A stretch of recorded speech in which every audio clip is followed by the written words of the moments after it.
The Mario Kart 8 Deluxe Booster Course Pass is finally completed. With Wave 6, we have every single course that is going to be in this game. 48 normal courses, but more interestingly, 48 brand new courses coming to us from the Booster Course Pass, and today I had a super original idea. Get this, I'm gonna rank them all. Seriously though, Mario Kart 8 Deluxe is by far my most played Switch game. I spend so much time running through these courses with my friends, and my rankings are definitely going to be, should I say, a little bit different from everyone else's. I have some weird courses that I really like and some courses that everyone likes that I kinda don't. So strap in because we got 48 courses to go through. This is every course in the Mario Kart 8 Deluxe Booster Course Pass ranked. Starting off, we have 3DS Toad Circuit. If this isn't at the bottom of your list, I don't know if we're playing the same game. Toad Circuit is so boring. It's one of the only courses in Mario Kart 8 Deluxe you could literally just let the game play for you, and you wouldn't even be missing that much. Sure, there's a mushroom cut you can do at the end, but the layout is terrible, and most of this course is just trying to take the inside line and then holding the accelerator button as you wait.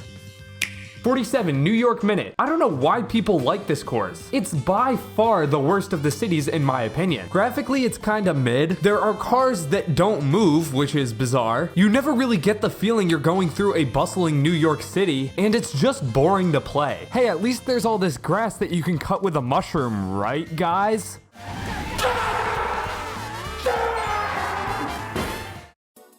Tokyo Blur is next, and this is another boring city course. Tokyo is such a cool city, but it did not get done justice in this racetrack. Again, it's just plain and boring. The entire final section of the last lap sucks. There's pretty much nothing interesting there.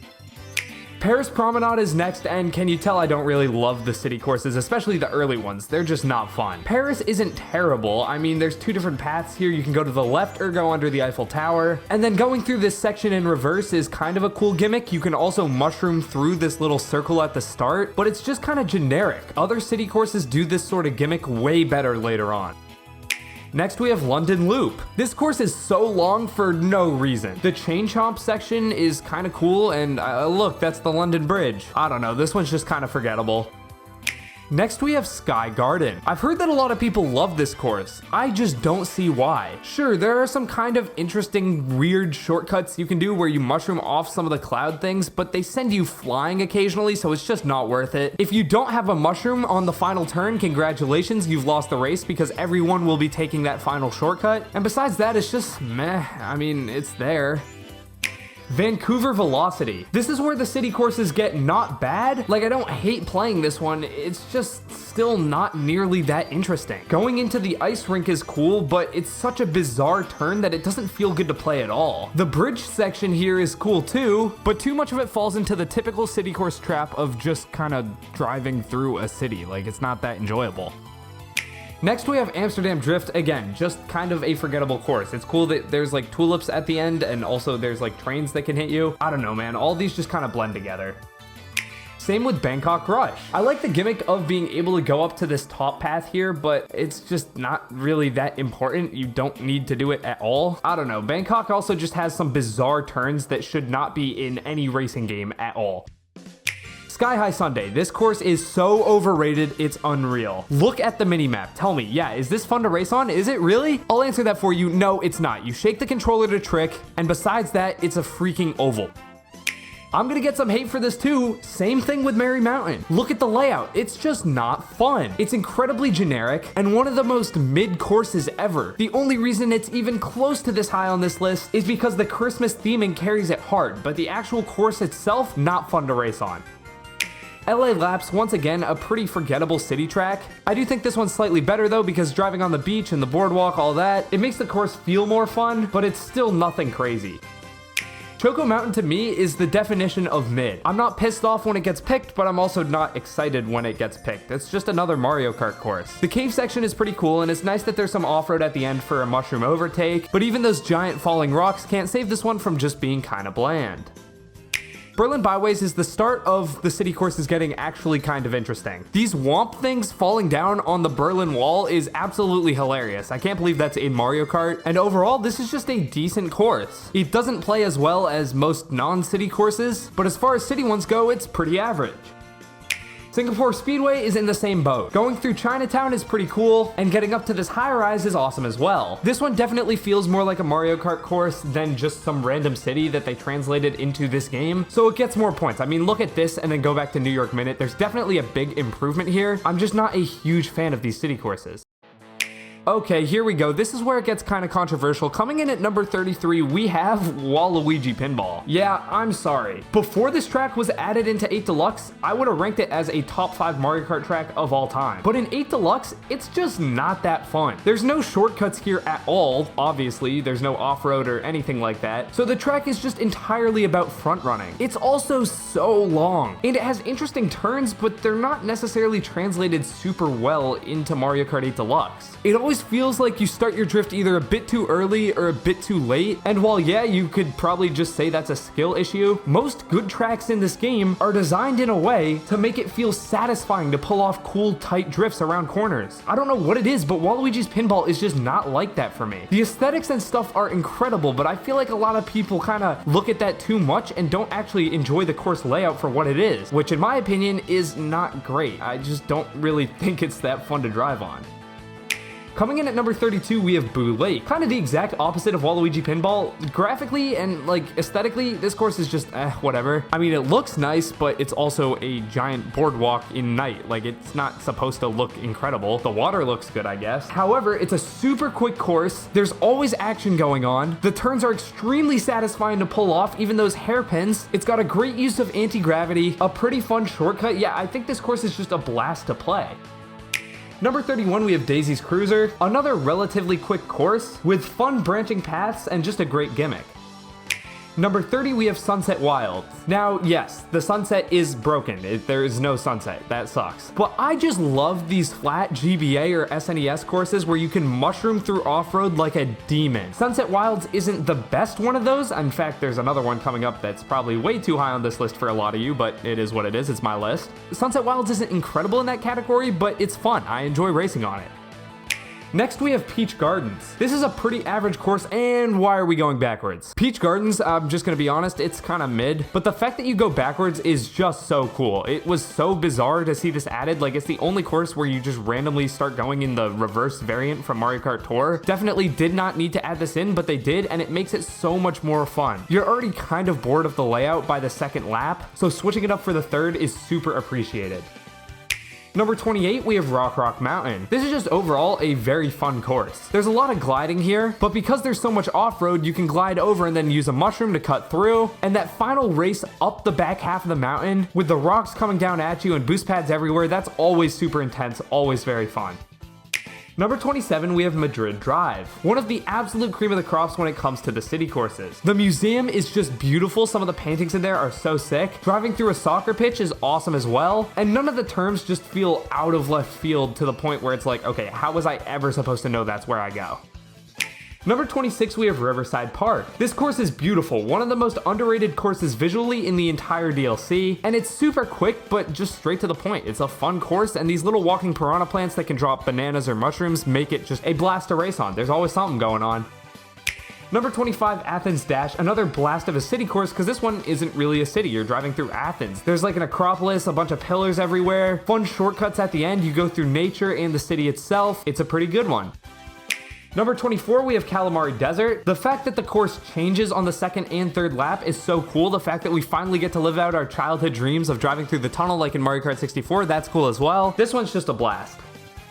Next up, we have my second favorite city course in the entire Booster Course Pass. Rome Avanti is so cool. You can tell that the tour team went all out when making the city course. Everything from the chain chomps coming in to eat you, to the beautiful Rome aesthetic. Driving up those stairs, there are a couple of turns that are like, okay, what are we doing? But that's just par for the course for the cities. Everything else makes up for it.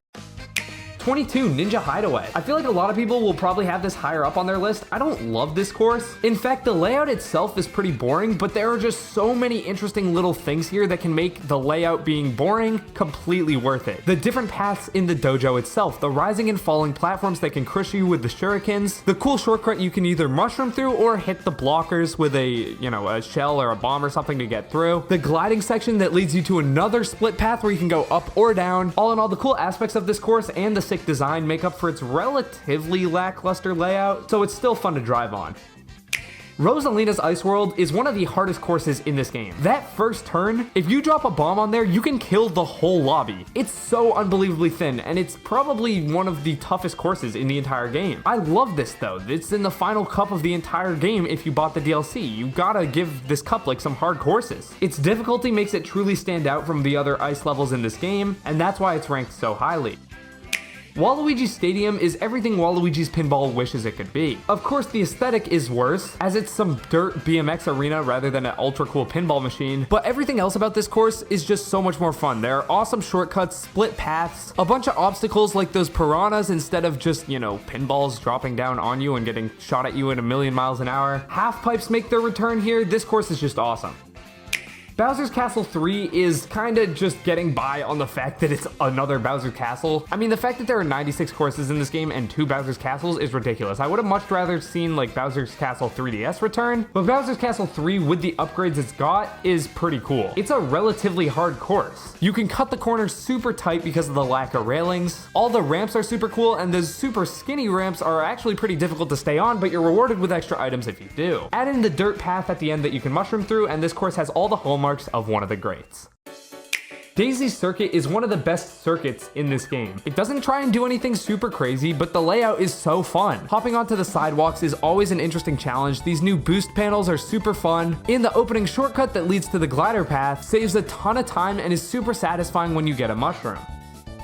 DS Mario Circuit. This one has grown on me. I started off kind of hating it because I was just salty we didn't get Airship Fortress instead, but honestly, it's one of my favorite Mario circuits in this entire game. Those final hairpin turns are exhilarating, the forest section with the Wiggler is super cool, and pretty much all the turns have off-road allowing you to mushroom through them, which is just great. 3DS Rainbow Road. A lot of people say this is the best Rainbow Road in the game, and there are parts of me that want to agree with you. The fact that it is all different laps is so cool. You go onto the moon, that's awesome. Driving on the rings of Saturn is sick, but something about this just doesn't feel as good as the other Rainbow Roads to me. Maybe it's the fact that it's relatively easy in comparison, or the fact that the final lap is a complete nothing burger. Legit, all you do is go through this giant rotating tube, then it looks like the developers just didn't know what to do, so they placed down a ton of ramps, coins, and items, and then one really long final turn and you're at the finish line. It's like the quickest final lap in history. This is a fun course, don't get me wrong. I mean, it's ranked super high. It's in my top 16. I just definitely think this one gets a little bit more love than it deserves. Number 15 is Moonview Highway. Take notes, New York Minute. This is how you do a bustling city nighttime course. The cars are actually moving. They pose a threat. Not to mention the fact that the bomb cars are back, causing chaos everywhere. There are 2 interesting shortcuts on the hills at the start of the race. The boost panels are randomized, so you never know exactly what path will be the fastest until you get there. I just think this one's super fun. It feels like no 2 races on it are the same. DS Shroom Ridge is another absolute banger that does not get enough love. It's relatively standard and plain just looking at it, but the turns here are so fun to master. If you time trial this course, you know what I'm talking about. It's an absolute blast to run over and over and over again. There are 2 awesome shortcuts here that you can take with mushrooms. One leads to a glider path and one bounces you back up, but if you don't have a mushroom, obviously you end up like this. And some of these turns are so sharp that the cars pose an actual challenge because you just straight up can't see them before they hit you. Shroom Ridge is an absolute blast, and I love that it's in this game. People hate on it a bit too much. Number 13, we have Maple Tree Way. Just an absolute beauty of a course from start to finish. It's so unique, so innovative. Mario Kart Wii got a ton of love in this game's DLC, and I think rightfully so. So many of these Nitro courses are incredible, and Maple Tree Way is super long, but I never feel the length. It's just so fun.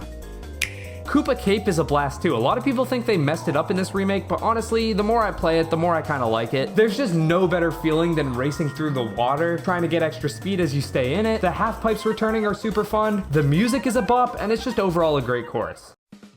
Coming in at number 11, this one is definitely one a lot of you guys probably ranked way higher. You did not like this course nearly as much as I did, or I guess lower in that case, higher in the numbers, like up towards 48. I'm talking about SNES Mario Circuit 3. A lot of people hate this course, and I mean for good reason. Visually, it's pretty bland. But I don't care, this is probably one of my top 5 most fun courses to race on, period. You could get a golden mushroom and finish a lap in 10 seconds flat. Brake drifting around that massive hairpin, cutting through all the different shortcuts shortcuts laced around the track, drifting at Mach 10,000 but trying not to hit into any of the walls. This course, I just always have fun playing on it. I know people hate on it because there's just not a lot to it, but I think the beauty of it is in its simplicity. I'm doing this ranking on how much I enjoy these courses based on all sorts of factors: the visuals, music, how fun they are to race, the uniqueness of them. All of those categories except for fun to race, Mario Circuit 3 probably gets like a 1 or a 2 out of 10. But fun to race though, this has got to be like a 10 out of 10. It's just so fun to me. I absolutely love it, and that's why it's so high up. All right, before we get to the final 10 courses in the Booster Course Pass, I want to take a quick break, first of all, and ask you to subscribe. But second of all, and more importantly, kind of why I'm here, we didn't just get new courses, we got new characters, 8 of them in fact, and here's my lightning round ranking for all of them. Number 8, Peachette. Terrible character. I've never even used her. I'm gonna keep this little exclamation mark on her until I die because I'm not allowing myself or any of my friends to use her as a character. She's just terrible. Should never have been added. Number 7, I have Kamek. Kind of just average. Number 6, we have Wiggler. He looks funny, but again, just kind of average. And number 5, we got Birdo. Only reason she's this high up is because she has 8 different alternate costumes, which lends a lot of variety to the gameplay. Number 4, we've got Petey Piranha, who's an awesome character, but whenever you drive as him, you can't see anything because his head is so dang big. And number 3, we got Diddy Kong. Honestly, Diddy Kong probably could have been either lower or higher on this list. 3 felt about right, but it would be so weird if he wasn't added. Like, he should have been in the base game, like base Mario Kart 8 on the Wii U. Number 2, we have Pauline. Love seeing her get more representation in the Mario spin-offs. And number 1, we have Funky Kong. Oh wow, who could have guessed? Big shocker. Funky Kong is so cool, and they went all out with his trick animations with him grabbing his surfboard and everything. It's just awesome. Alright, back to the courses. We have number 10, Sydney Sprint. By far the highest rated city course, and for good reason. This one is an absolute blast. The music is awesome, visually it's pretty nice as well, and this is the only city course that I can confidently say does not feel like a city course. It feels like a Mario Kart course. You could rename this course to maybe Mushroom Kingdom Sprint or something like that, and I would just not bat an eye. It plays so well, especially when compared to all the other city courses. It's by far my favorite from Tour. Number 9, we have DK Mountain. This course is an absolute blast. Placing down a bomb on that final bridge section is just so satisfying because you will kill someone, and the gap cut is a blast too. Number 8, we have Coconut Mall. This would have been number 48, but then they updated it so the cars move. Nah, just kidding. I don't really care if the cars move or not. I mean, I'm glad they do now, but it just kind of is whatever. The only thing that really matters is the fact that it's Coconut Mall. It's got an awesome layout, an even better design. It deserves to be this high up. Number 7 is Piranha Plant Cove. This could be some recency bias as this is one of the newest tracks to be added, but honestly, I love this one so far. Never played it in Tour, but this is one of my favorite courses to have an underwater section at all. The underwater section in this course is so cool. On top of that, it changes every lap, but never feels unnatural. You kind of always know where to go. And that fake out on lap 3 where you think you're going up the stairs, but really you just fall underground and go underwater again. I love that. It's so fun. Number 6 is Snowland. You're probably thinking, why is this so high up? Well, Exhibit A, there's snowmen. Exhibit B, gap jump. Exhibit C, all these other shortcuts. And Exhibit D, man, this course is just fun to play. The gap jump in Snowland is one of my favorite shortcuts in Mario Kart history just because it's so easy to pull off yet so dang rewarding. And the fact that there are not 1 but 2 off-road shortcuts at the end mean that comebacks on this one are pretty much a given, and it's so fun. Number 5, we have DK Summit. The fact that the double gap cut returned here is unbelievable. They did an excellent job translating this one from the Wii over to the Switch. It feels exactly how I remember it, but arguably better. It's just so fun to race on. Number 4, we have Mushroom Gorge. The gap cut on this one is pretty difficult, but once you get it down pat, it's so satisfying. Personally, I probably have a lot of bias towards this course because I'm not great at the gap cut, but I can do it maybe 50% of the time. So it's super exciting for me because if I'm in second and have a mushroom and need to do the gap cut, it's not like a guaranteed win. I have to kind of sweat and try my hardest on the gap cut, and sometimes I'll still miss it. That makes for an exhilarating course, and the rest of the course is just a blast too. Jumping on all those mushrooms is so fun. Yeah, it's just a super cool one. Number 3, we have Squeaky Clean Sprint. What can I say about this course that hasn't already been said? It feels like a nitro that was made for a Mario Kart 9. It's visually stunning, has a ton of different branching paths at the end that continue into the start of the second lap, but then everyone rejoins together for the bathtub and underwater section, which is just an absolute blast. I just think this one's super cool. Coming in at number 2, we have, drumroll please, Wii Rainbow Road. What can I say about this course that hasn't already been said? It's probably my favorite Rainbow Road actually in the game now. They changed it from the Wii version, adding some railings here and there, so it's not as challenging, but in my opinion, that's a good thing. Because trust me, it's still challenging. You will still get screwed over on this course, but it's not just brutally unfair like it felt occasionally on the Wii. Not to mention you can jump over the holes in the figure 8 section, which is super satisfying. There's also an awesome gap cut here, cool half pipe sections, and oh yeah, when you fall off, you turn into a meteor. Such a cool little Easter egg reference throwback to Mario Kart Wii that they did not have to do, but they did, and I'm all here for it. Alright, it's finally time. If you've been paying attention, you know what this course is. My favorite course in the Booster Course Pass is Yoshi's Island. I am an absolute sucker for Mario Kart courses that reference Mario games or other Mario franchises. And quite literally, the best course in the history of the franchise to do that is Yoshi's Island. It is an absolutely beautiful and faithful homage to the Yoshi's Island game, including Yoshi's Island enemies, music, sound effects. You can hit the little floating cloud thing to make a brand new platform just like the game. You go from the normal athletic section to underwater to the castle to up to the clouds, passing a volcano. It just feels like you do everything in this course. It races perfectly, the layout's super fun. Again, trying to hit that cloud is so satisfying when you do and get the final shortcut. The music is great, it even has its own music and the results screen to throw back to Yoshi's Island as well. The coins are Yoshi's, the sound effects are all changed. I just love this course. It's definitely my favorite course in the Booster Course Pass, but let me know yours down below. The Booster Course Pass is an absolute blast. I definitely think it's the best DLC Nintendo's ever made, and I'm so satisfied with the 48 courses we got. With that out of the way, hit the like button if you enjoyed, subscribe if you're new, and click the button on screen right now to watch the ultimate Nintendo iceberg. It's the best video we've ever made. Go check it out right now.